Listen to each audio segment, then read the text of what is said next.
Magandang araw po sa inyo mga boss, mga ma'am, mga sir. Medyo happy ako sa i-offer ko sa inyo ngayon.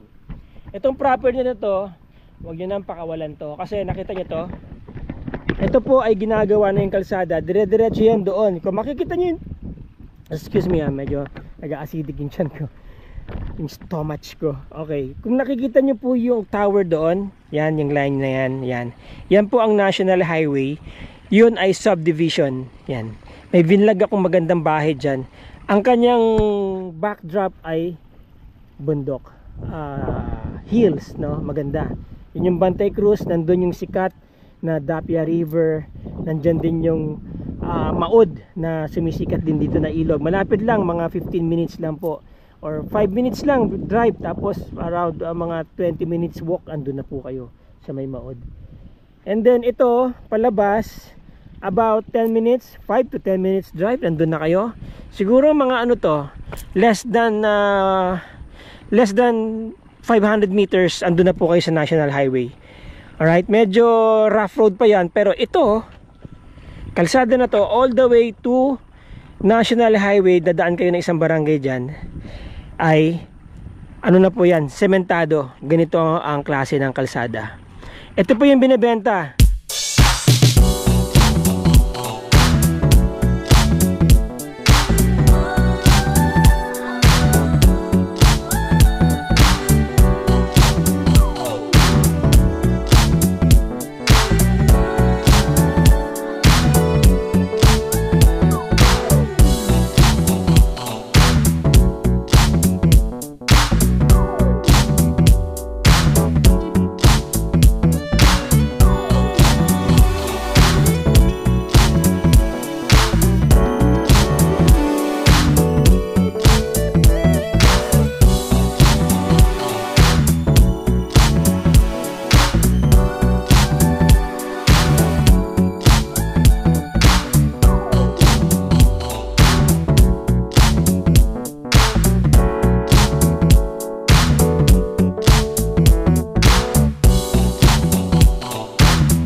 Mula doon sa may malunggay na yon, ito sa Mangga, tapos dito, yan kasama yung kubo kung saan nakahinto yung kotse, at ito ang pinaka fronting yung road po. Binibenta po yan, Rush. That is 6,455 square meter. Napakaganda ng source ng tubig. Tignan nyo, oh. Ayan, oh. Oh, galing po yan dun sa spring, dun sa bundok doon. Mawawala yan pagdating ng summer. Kaya ito, pwede nyo itong pataniman ng seasonal crops, no? Pakwan, melon, kamote, okra, sitaw. Pero pwede po kayo magdalawang croppings dito ng palay kagaya ngayon. Today is November 13, no? Tignan nyo. Magsa-second season sila ng palay. Okay? Maganda pong harvest dito kasi para po itong swale eh. Lahat ng tubig, lahat ng topsoil, yung mga nutrients, papasok yan dito, papunta yan dito. Yun, pumupunta dito. Kaya ang ganda ng tubig. Tapos may area na elevated na.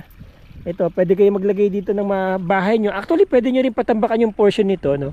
Pagka gusto nyo ng bukid dito sa Kabanggan. Mga ma'am, mga boss. Andito na naman si Ma'am Emeline. Ayun, no? Oh, Ma'am Emeline, nandito ka na naman. Oh, ayan. Okay. So meron pa po dito area na katambak na. Part pa ito ng property. Tignan nyo, maluwag oh.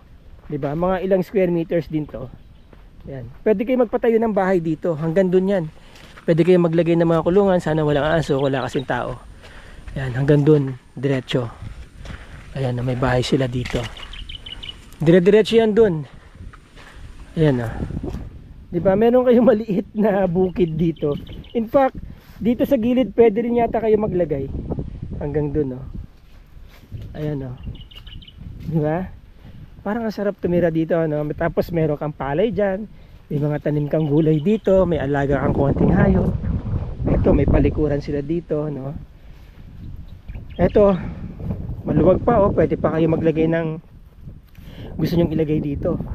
And then ito yung pinakapilapil nyo, diba? Mapunta doon, pwede yung taniman ng gulay yan. Tapos ito, kapag ka summer, pwede nyo taniman ng, yun nga, yung mga summer crops. Mapapakinabangan nyo ng gusto itong property na to, mga boss, mga ma'am, mga sir. Title po ang property, ano? Nagmamadali lang yung may-ari na maibenta na. Hindi natin masabi kung bakit, pero sabi niya nagmamadali siya. Gusto niya maibenta na. Recently lang po ito in-offer, wala pa itong 1 linggo. So, binibenta po ito ng 800,000. 6,455 square meters. For 800,000, titled, meron na kayong property dito sa isa sa mga promising area dito sa Kabanggan. Kabanggan, Zambales. Yan, napaka sariwa ng hangin. Doon, mga resorts na po yan. Mga ano to, mga 15 minutes or 20 minutes nandiyan na kayo sa mga resorts. Drive hindi lakad. Yan. Tapos nandun yung palengke ng Kabanggan. And this is about 3.5 to 4 hours drive from Metro Manila. Tapos about 20 to 30 minutes drive going to Iba, Zambales. Kung saan nandun yung mga, you know, mga hospitals, butika. Importante yan syempre. Yung mga food chains, no, malls, palengke, bagsakan, nandiyan po sa Iba, malapit lang. Alright, so yung mga interesado po na ma-acquire itong napakagandang spot ng property na to, syempre nandiyan ang aking number, nandiyan ang aking WhatsApp, nandiyan ang aking Viber at Globe, isang number lang po yan, at ang aking email nandiyan sa baba. Tapos ang aking Facebook link nandiyan po sa description. Sa baba rin, kung nanonood kayo ng TV, click nyo lang yung title dyan sa bandang kaliwa, no, sa taas, yung title ng video na to. Lalabas sa kanan nyo yung description. Makikita nyo po doon yung aking Facebook link, tsaka yung ibang aking contact details. Tawagan nyo ako, text nyo ako, message nyo ako, email nyo ako. At within 24 hours, I'll get back to you. Ano po? At kung gusto nyo magpa-schedule ng visitation, ng ocular visit dito sa lugar na to, call me. Alright? Maraming salamat po sa inyo, mga boss, mga ma'am, mga sir. And I hope may magkagusto sa property na to.